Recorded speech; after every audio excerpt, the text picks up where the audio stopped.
If you don't stay down and you never quit, come on over here and sit on the far end of the bench.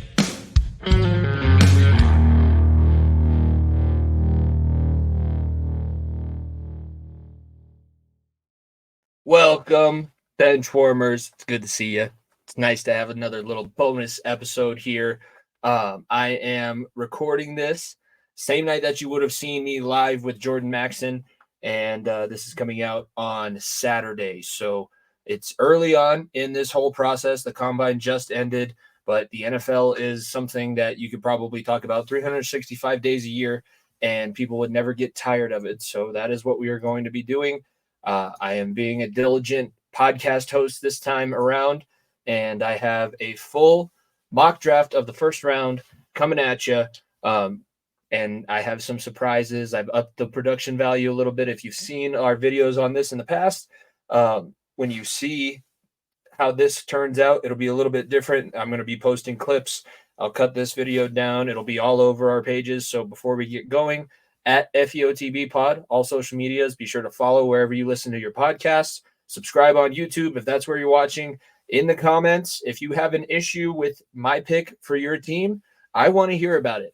Let me know for the next time. I'm going to be making a 2.0. I'll at least do 2 this year. I'm committing to that, and I will get it done. I've gotten 1 done. That's why I have my nerd glasses on. I'm committing to it. I'm being a good, diligent host this year, and I will get this done. So at FEOTB Pod, that's where you can let me know whether or not you agree with me, or down in the comments on YouTube if that's where you check us out. Be sure to subscribe, like the video, comment, and be sure to tell a friend. Telling a friend is probably the best way you can get the word out about our show, and it's what does the most help for us as we continue to push this thing.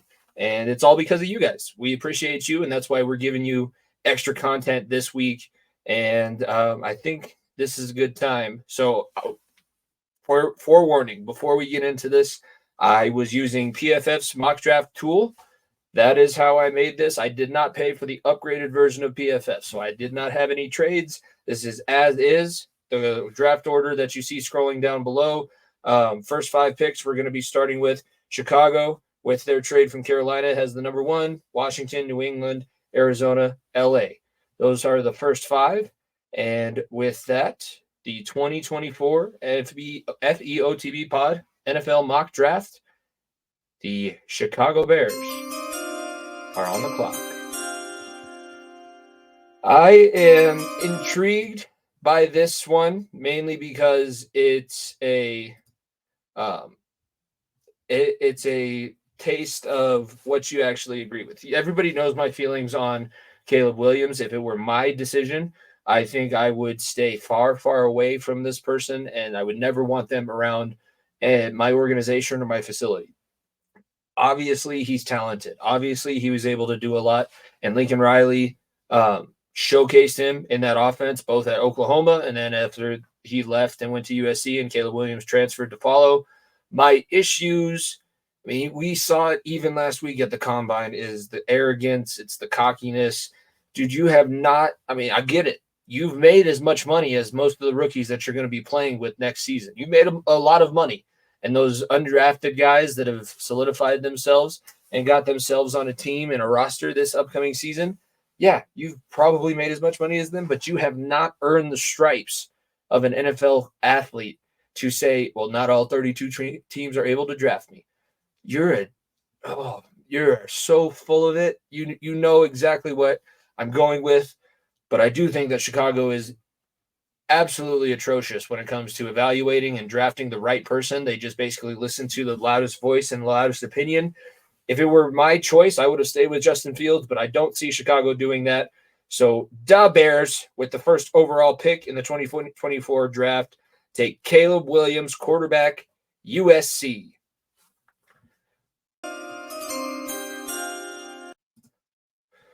Now on the clock, the Washington Commanders, under new ownership, first time in 27 years that Dan Snyder will not be in the war room for the Commanders.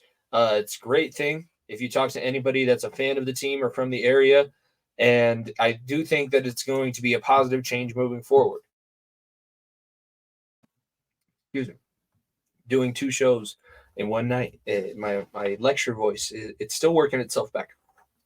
But I do think Josh Harris is going to be a good change for Washington. They bring in Dan Quinn as their new coach. I didn't like the move initially. Was not impressed with Dan Quinn, especially his defense, which was supposed to be the strength of the Cowboys. We saw what happened in the playoffs, but they absolutely crumbled. And it's not something that you would expect. Dan Quinn's been a coach for a long time, and obviously he did have one run already in the NFL. Shout out to our guys on Variety Sports, out of your Falcon mind, but it wasn't necessarily – it was successful. You got to the Super Bowl, but he never got you over the hump. If I'm a Washington Commanders fan, I could see where not getting over the hump wouldn't be the worst thing in the world. At least you're getting there. At least you're approaching the hump every now and then, and you're not just sitting there wallowing in the absolute drudgery that is what they've been in for the past 27 years under Dan Snyder. So I think this is a new start in Washington. This is a new era, and I think they're going to surprise some people. Jaden Daniels, the number 2 overall pick, according to my calculations. I believe Jaden Daniels, quarterback from LSU, he wows with his talent. He wows with his tape, and he's a big enough guy, and he's probably going to be able to have the most success early because he's able to move around and he's so athletic. So I think Jaden Daniels will be the number 2 overall pick, second quarterback off the board. We know that the quarterback epidemic is well upon us, and it's not going to change anytime soon, so I'm giving into it. Fair warning, mock drafts are almost never accurate, even like the guys that get paid to do this on NFL Network. It's like a 25% it's very similar to baseball, where if you get 3 out of 10, you're sitting pretty. I think Jaden Daniels it's not out of the question, especially with how overvalued the quarterback position is. And I think Josh Harris just wants to be different. And Jaden Daniels would be different because he hasn't been listed as the number 2 guy on the board. Other people have kind of sidestepped him, if you want to say that. There's a lot of buzz about the guys who actually competed at the combine, but I do think Jaden Daniels, it will be similar to that RG3 season we saw in 2012. Kind of lubricate the pipes. Okay. That's number 2, Jaden Daniels to Washington.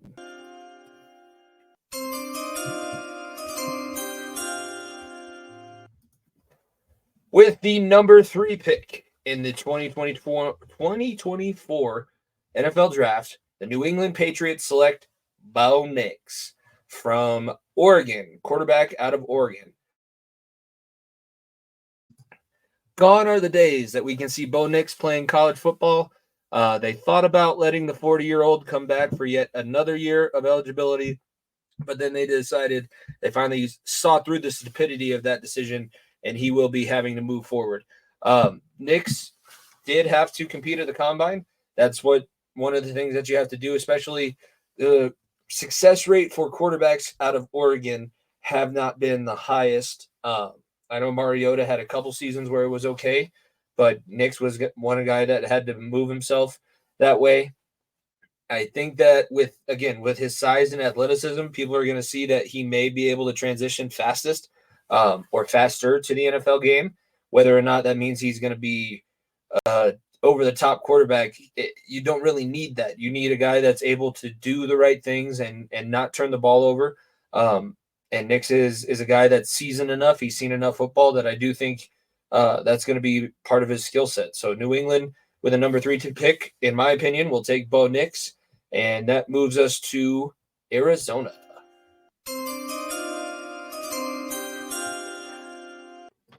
All right, I'm probably not going to do that for all of them. I'll do it sporadically here and there. It makes me excited because it just reminds me of good times. It is, as myself, I get my flashbacks to baseball season because that's always when the draft is.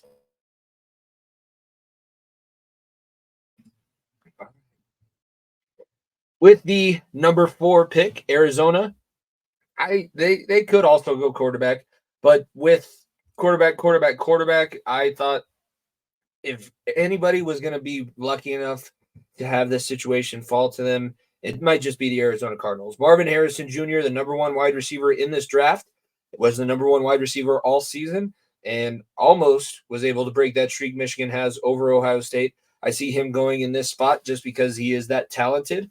I do not think that he's the number 4 overall player in the draft, but I don't think that Arizona's interested.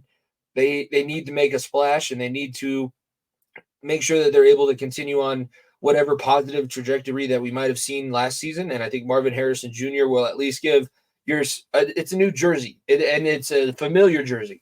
So people that have seen Marvin Harrison Sr. play, now you get to have that junior on the back there. So I think Arizona makes a move. It's more of publicity, I guess.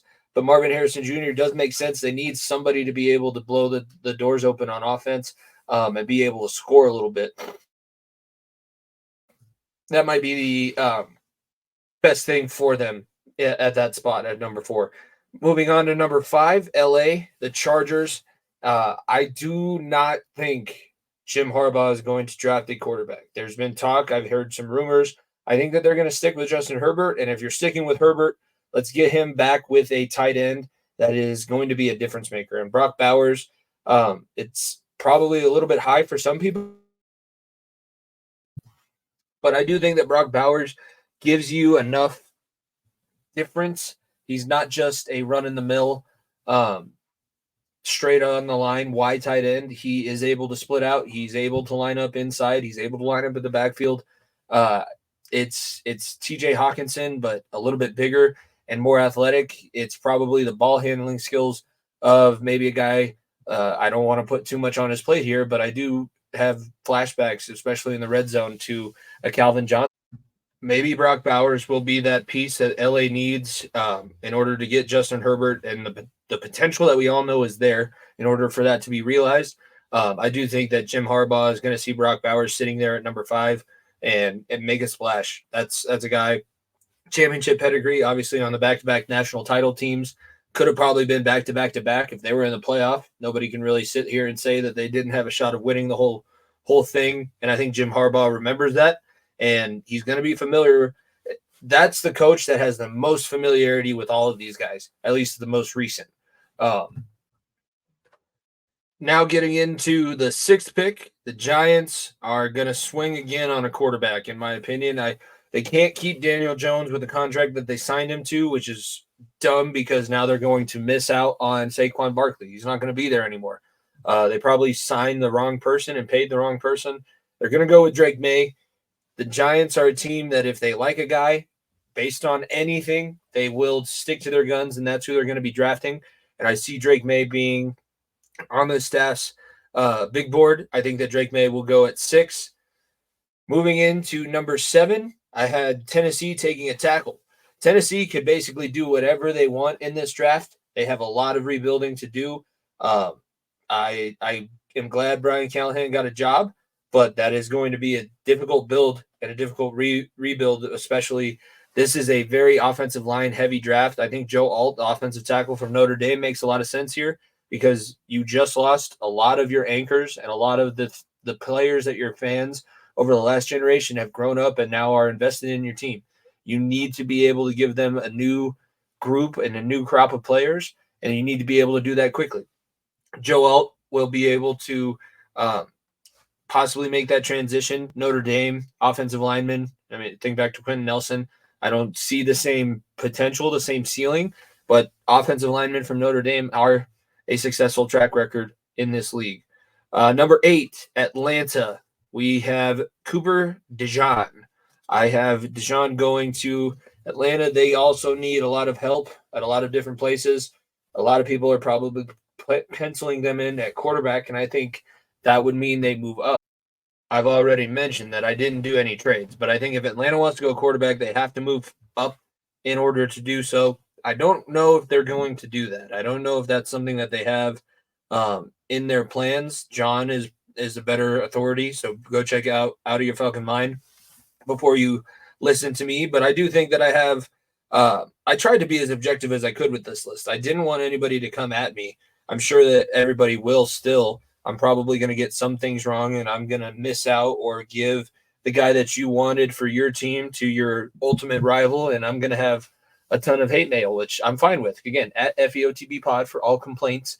If you need to speak to a manager, you're talking to him. Let me go get the boss, and it's me. So I think Atlanta getting Cooper DeJean is a spot that they need to be filled. And I think that he is a guy that can do it. He's one of the top rated cornerbacks in the draft, and Iowa's defense was legit. Their offense sucked eggs, but their defense could play ball. Moving to number 9, Chicago's second first-round pick in this draft. This is the one that they actually earned for their play on the field. So this is what Justin Fields leaves them, the number 9 overall pick. I have them taking Rome Odunze. If they take Caleb Williams, they're going to want to get a big-time target for him. I know that they have DJ Moore, but they're probably going to want to give him something else. And you're seeing a lot of receivers able to move up into the NFL and make an impact. Odunze out of Washington was probably their biggest threat. He's a huge guy. If you get your quarterback in a red zone threat early on, have them develop a little bit, maybe that could be successful. So I think Rome Odunze makes sense for Chicago at 9. And that moves us to 10. And this one breaks my heart, but this is the pick that you have to make if you're a New York Jets fan.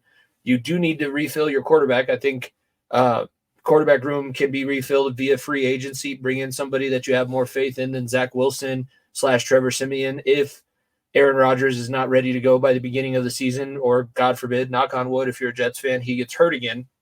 Talizi Fuaga is somebody that I am targeting for my Cincinnati Bengals.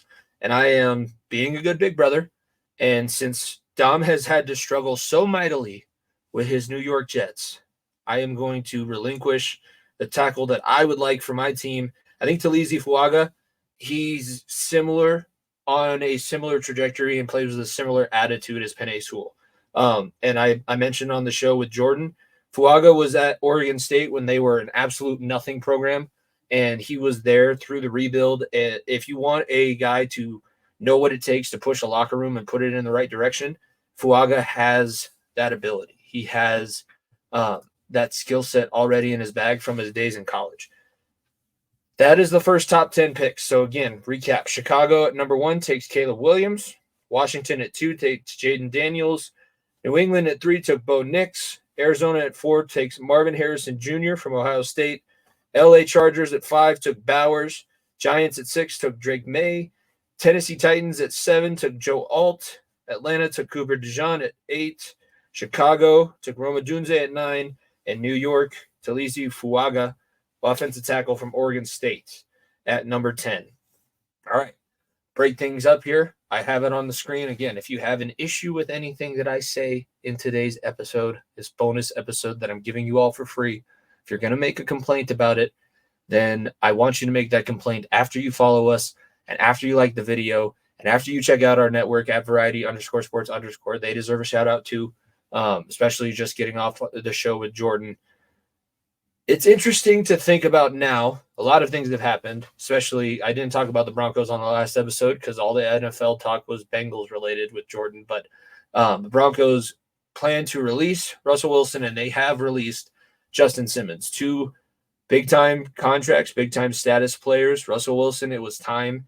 Sean Payton was never going to want him as his quarterback, and it was never going to work out. It's probably best for both sides. And now he's going to be able to take some minuscule deal somewhere else because the Broncos are going to be paying that guarantee no matter what. It's a bad cap hit, but it's doable.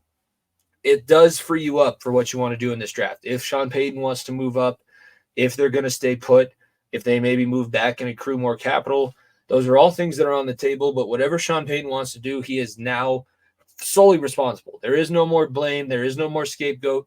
No more blaming it on Nathaniel Hackett. No more blaming it on Russell Wilson. It is time now to take over as the Pied Piper. Some people are saying that he's not that great of a coach, but Russell Wilson not playing in Denver anymore. They will be part of the next group of picks that we talk about. So the next 10 picks, we have Minnesota at 11, Denver at 12, Vegas at 13, New Orleans at 14, Indianapolis at 15, Seattle at 16, Jacksonville at 17, Cincinnati at 18. Who dey? LA Rams at 19, and the Pittsburgh Steelers at 20. Sorry, Rev. I had to do it. Number 11, Minnesota. The Vikings, yeah. I have a lot riding on this pick because, as everybody who's listened to the show this year knows, my girlfriend Raleigh is a huge Vikings fan. We're going, as you guys are watching this, I'm going to be in Kansas for a wedding on that side in her family, and I'm going to be around all of her family, which are all huge Vikings fans. So this pick I have to get right. And if I'm a Minnesota Vikings fan, if I see the way the board has fallen so far, you may or may not bring back Cousins, but there's other guys that you can get probably similar production. I know that some people are attached to him now. People have gotten over the fact that he had the guaranteed contract and everything like that. So it's a little bit different. He's seen a little bit differently. I gave them Byron Murphy Jr., the defensive lineman out of Texas. This dude is a stud. I've seen him play in Texas's biggest games against Alabama in the semifinal. He's a menace. And if you're going to rebuild a defense that was definitely lacking last year, Byron Murphy Jr. From Texas is going to be able to do so. I see Minnesota picking him, and that makes them pretty good. This is best case scenario, I think, for a lot of Denver fans. And Nico's been saying this is probably going to be the outcome for a long time this season, pretty much since Broncos were out of playoff contention. But J.J. McCarthy from Michigan, I have him going to Denver at pick number 12. The talks now coming out of the combine are that this is probably not a possibility. He might be a top 10, possibly even a top 5 pick with the way that he handled himself in the interviews, the way that he worked out on the field. I don't even see really a first round grade. If I see first round, it would be at the end of it, like maybe a San Francisco or a Kansas City type team wants to pick them up. Somebody trades back into the first round at the end, and we see a similar situation to Lamar Jackson. 12, if you are 100% set that this guy is going to be able to play and be successful for your team, yeah, sure, draft him at 12. But what I've seen from J.J. McCarthy is he relies a lot on his team, and he's going to have to be in the right spot. If he jives with Sean Payton, then sure, I'm okay with this. And I think that the Broncos have to be you can't half send a backflip. You got to full send it. So if you're going to do a backflip and take J.J. McCarthy at 12, you have to be dead set on it. I think that the Broncos might be. There's a lot of scuttlebutt and rumors going around out here that is probably going to be the case. So I have Denver taking J.J. McCarthy. Nico gets another quarterback to add to the carousel. Number 13, Vegas. I don't know what to think about Vegas. They're probably just going to pick the fastest guy, which means they're going to take the pick that I want in the second round if it ends up happening. But I had them taking Terrion Arnold, the cornerback from Bama, second best cornerback in the draft board. And I think that the Vegas, if nothing else, they are decent at picking up defensive back talent. 14 with New Orleans, Olumiwala Fashunu, offensive tackle from Penn State. New Orleans is no longer going to have the services of Mike Thomas, but they will need to protect whoever is going to end up playing quarterback. If they have Derek Carr again, getting him an offensive tackle in the first round and a guy of that caliber coming out of a Big Ten school might make him feel a little bit safer, a little bit better. Number 15, I have Indy picking up a weapon for their young quarterback, Anthony Richardson, who's hopefully going to protect himself a little bit more. If you have more people for him to throw to and talented and dynamic people, that might help. I have them picking up Malik Neighbors out of LSU, another really high-rated receiver. A lot of the receivers this season are big, or if they're not very big, they make up for it in other areas. We're probably going to get to another receiver here that I'm going to talk about that with. But I have him going to Indianapolis, so Malik Neighbors goes at 15. Seattle at 16, underneath a new coach now as well. Pete Carroll no longer running the show for the Seahawks. I have them taking Dallas Turner, who's considered probably the best edge rusher in the draft. Edge is something, if you have a guy that can get after the passer on your defense, it makes life on your secondary a lot easier, and it makes life on a young head coach a lot easier if your defense can be dynamic as well. So I have 16, Seattle picking up Dallas Turner. Jacksonville at 17 goes defensive back and picks Nate Wiggins, cornerback out of Clemson. This leaves J.C. Latham for Cincinnati at 18. I picked Jared Verse to the Rams at 19, edge rusher out of Florida State. And 20, I have the Steelers taking Jackson Powers Johnson. I didn't even write down. I believe he's a guard out of Oregon. That's where I have those teams. So I have Pittsburgh at 20 taking guard, Rams at 19 taking edge rusher, Bengals at 18 taking a tackle, Jacksonville at 17 taking a corner, Seattle at 16 taking an edge rusher. Indy taking a wide receiver. New Orleans taking a tackle. Vegas taking a corner. J.J. McCarthy to the Broncos, and Byron Murphy to the Minnesota Vikings at those next 10 picks. As we get further on into this round, the descriptions are going to get shorter and shorter because I've seen these guys play, but not like is in-depth enough to be able to give you a full dossier on all of them. 21, Miami. 22, Philadelphia. We're now fully into the playoff teams. 23, Houston via trade for Deshaun Watson. That is one of the picks they picked up. 24, Dallas. 25, Green Bay. 26, Tampa. 27, Arizona after a trade with Houston. That was already done. 28, Buffalo. 29, Detroit. And 30, Baltimore. Those are the next teams that we're going to be talking about. Miami at 21, they go tackle Amarius Mims, biggest offensive lineman in this year's class out of Georgia. Philadelphia takes Quinyon Mitchell. Their defense sucked. They needed a change. They needed depth. And if you start building that depth through the draft, they focus so heavily on the offensive and defensive lines that everywhere else kind of struggles. So they need to start building everything else back up. Quinyon Mitchell out of Toledo has pushed himself higher up probably, but if he's there, I'm sure Philadelphia and Howie Roseman will jump on top of that. Houston, I have them taking Lautu Lata, edge rusher out of UCLA. Dallas, I have them taking the other corner from Bama, Kool-Aid McKinstry. Possibly going to see a slot corner role in his rookie year, I would assume, but he can possibly transition to a number 1 or number 2 corner. 25, Green Bay, I have them taking Fatino out of Washington, another offensive tackle. That's 5 actually, if you are keeping track at home. Fatino goes to Green Bay. Tampa picks up Peyton Wilson, linebacker out of NC State. Arizona goes defense as well. Jaziran Newton out of Illinois, defensive tackle. Buffalo will try and replenish, possibly losing. The Stephon Diggs is getting more interesting every single year, and we've kind of been saying it as the seasons continue to progress. It seems to have come to a head. Maybe you start over, and Troy Franklin out of Oregon showed a lot of promise. Detroit, how are you going to make yourself better? I think that you still need to solidify a lot of the holes. You're built on offense to be physical. You're built on defense to try and punch people in the mouth, but your corners need to be a little bit more sound. I have them taking Ennis Rackstraw Jr. out of Missouri. That Tiger defense was really solid last season. And then Baltimore wants to pick up another weapon for Lamar Jackson. I think if you're going to keep your quarterback that you paid happy, you might as well get him more weapons. Brian Thomas Jr., other receiver out of LSU. Those receivers from Baton Rouge doing really well in those recent years of the draft. So that's how 20 to 30 shake out there. Just to recap, 21 to 30, excuse me. Miami takes Mims. Philadelphia takes Quinyon Mitchell. Houston takes Latu. Jeez, I'll get it right on the third try maybe. Dallas takes Kool-Aid McKinstry. Green Bay takes Troy Fatino. Tampa takes Peyton Wilson. Arizona takes Jaziran Newton. Buffalo takes Troy Franklin. Detroit, Ennis Rackstraw Jr. And Baltimore, Brian Thomas Jr.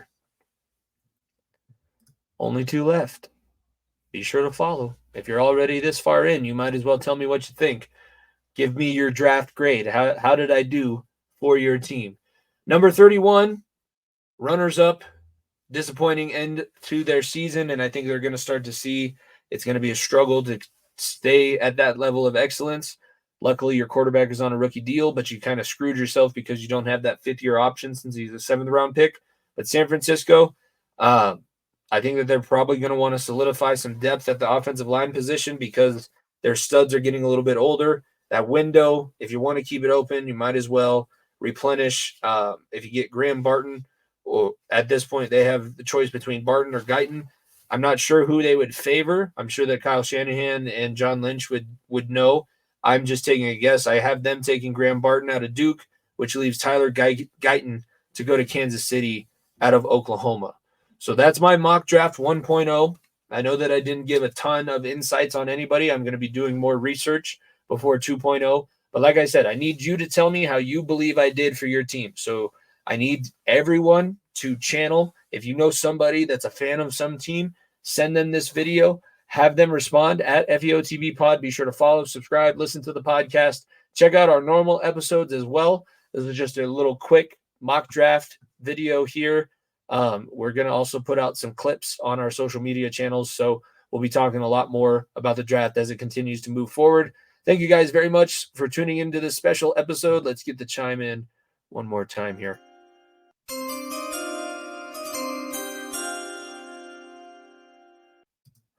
And with that, bonus episode of the Far End of the Bench mock draft edition for myself, Jimmy Pilato. Thank you for tuning in.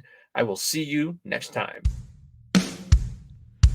If you don't stay down and you never quit, come on over here and sit on the far end of the bench.